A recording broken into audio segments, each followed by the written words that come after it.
Bonjour, dans cette vidéo nous allons apprendre à créer un composant. Un composant est une base 4D à part entière qui va être intégrée à une base hôte et qui pourra ainsi accéder aux méthodes et formulaires autorisés du composant.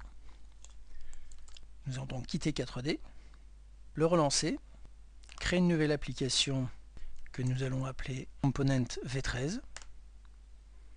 Et dans cette nouvelle application, nous allons créer une méthode, projet, que nous allons appeler alerte, et dont le code sera ceci. Je reçois deux paramètres. En fonction du nombre de paramètres reçus, je valorise deux variables qui sont utilisées dans la commande alerte.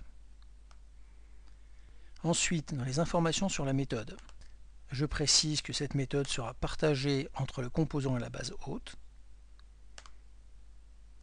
Et je quitte. Dans ma base de travail, je crée un dossier Components en anglais. J'y glisse mon composant et je redémarre.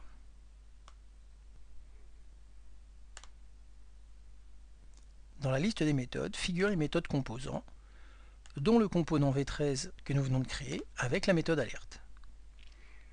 Nous allons donc pouvoir substituer cette commande alerte à tous les autres appels de la commande alerte de 4D. Il suffit pour cela de remplacer un caractère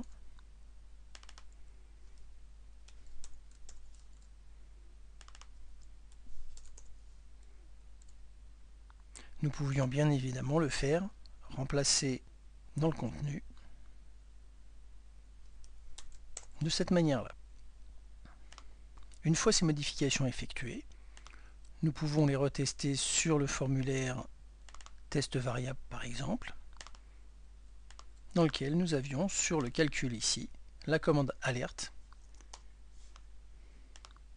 qui va donc bien être exécutée. Et là nous sommes bien sur la méthode du composant.